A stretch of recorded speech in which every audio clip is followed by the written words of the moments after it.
नमस्कार, आप देख रहे हैं SPN 9 न्यूज और मैं हूं आपके साथ मनीष कुमार सैनी। आजाद समाज पार्टी के मुखिया और नगीना सीट से सांसद चंद्रशेखर आजाद ने वन नेशन वन इलेक्शन को लेकर केंद्र सरकार पर सवाल उठाए हैं। उन्होंने कहा है कि ये स्वाभाविक राजनीति को बाधित कर सकता है। जनता के मन में इसे लेकर कई तरह के सवाल हैं।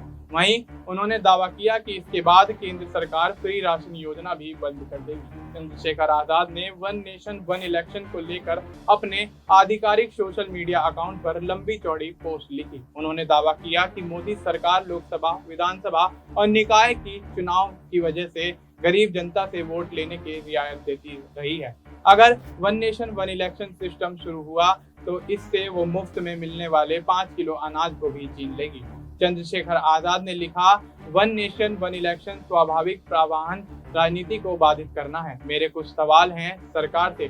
वन नेशन वन इलेक्शन की प्रक्रिया एक बार शुरू होने के बाद कभी ये प्रक्रिया भंग नहीं होगी। ये जनता के मन की बात है, क्योंकि आजाद भारत के प्रथम चुनाव साल 1952 में लोकसभा और विधानसभाओं के चुनाव एक साथ ही हुए थे। उन्होंने आगे कहा कि अभी हाल ही में चुनाव आयोग ने महाराष्ट्र का चुनाव हरियाणा के चुनाव के साथ कराने में असमर्थता व्यक्त की थी।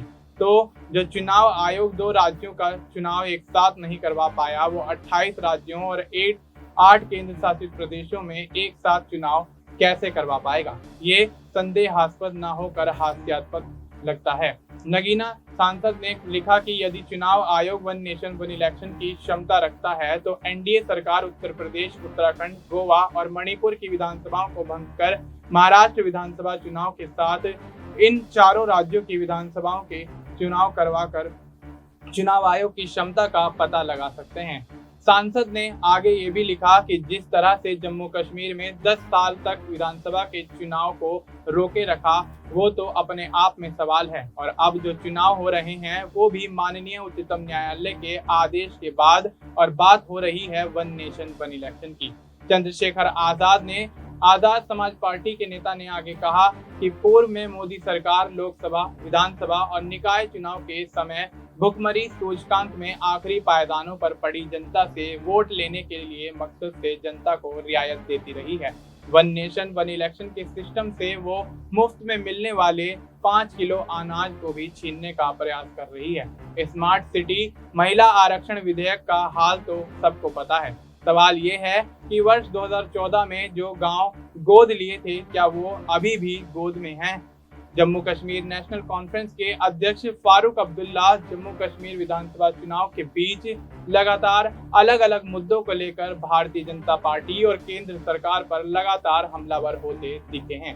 इस बीच फारूक अब्दुल्ला ने भी वन नेशन वन इलेक्शन को लेकर बीजेपी पर जमकर निशाना साधा है। उन्होंने कहा है कि एक देश एक चुनाव का हम विरोध करेंगे।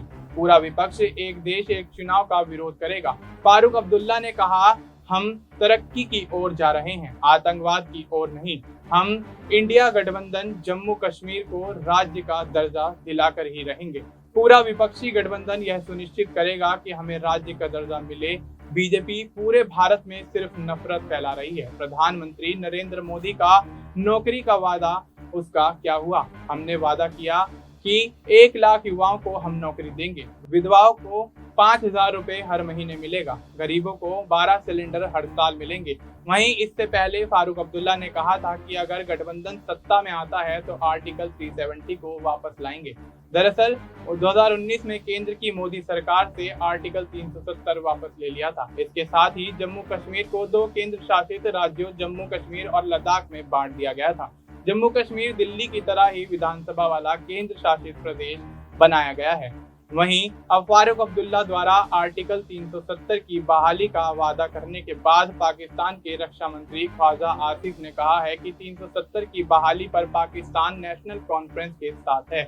इस पर फारूक अब्दुल्ला ने पलटवार करते हुए कहा कि पाकिस्तान क्या कहता है मुझे पता नहीं, मैं पाकिस्तान का तो नहीं हूँ। उन्होंने आगे ये भी कहा कि मैं भारत का नागरिक हूँ। वहीं आर्टिकल 370 को वापस लाने के सवाल पर उन्होंने जवाब दिया और कहा, वक्त लगेगा लेकिन एक दिन 370 जरूर वापस आएगा। इसके लिए कोर्ट जाना पड़ेगा। साथ ही आपको यहाँ ये भी बता दें कि जम्मू कश्मीर विधानसभा में कांग्रेस और नेशनल कॉन्फ्रेंस साथ मिलकर चुनाव लड़ रही हैं। दरअसल जम्मू कश्मीर में बुधवार को पहले चरण का विधानसभा चुनाव संपन्न हुआ। दूसरे चरण में 25 सितंबर को जम्मू कश्मीर की 26 विधानसभा सीटों पर वोटिंग होगी और तीसरे चरण में सबसे अधिक 40 सीटों पर वोटिंग होगी। सभी 90 सीटों पर नतीजे अगले महीने की 8 अक्टूबर को घोषित किए जाएंगे। और आपको साथ ही ये भी बता दें कि केंद्रीय मंत्री जीतन राम मांझी और सांसद मनोज झा ने भी वन नेशन वन इलेक्शन पर अपनी प्रतिक्रिया दी है। क्या कुछ उन्होंने कहा, आप इस वीडियो में देखिए। वन नेशन वन इलेक्शन के प्रस्ताव को इस कमेटी, एम्पावर्ड कमेटी के प्रस्ताव को स्वीकार कर लिया। कमाल की बात है साहब, मोदी जी की कैबिनेट है, मैं मेरा मुझको जिसका फलसफा है, तो ये उसके अलावा कोई विकल्प था नहीं। हमारी पार्टी के कुछ मौलिक सवाल थे और हैं। इस देश में 1960-62 तक तो वन नेशन वन इलेक्शन था, 52, 57, 62। उसके बाद ये माला टूटी। ये माला इसलिए टूटी कि जो एक डोमिनेंस था एक पार्टी का, उसको कई क्षेत्रों में चैलेंज होना शुरू हुआ। नॉन कांग्रेस गवर्नमेंट्स फॉर्म हुई कई अक्रॉस मेनी स्टेट्स। तो वो माला, उसकी जो रिदम थी, वो जो चेन था, वो टूट गई।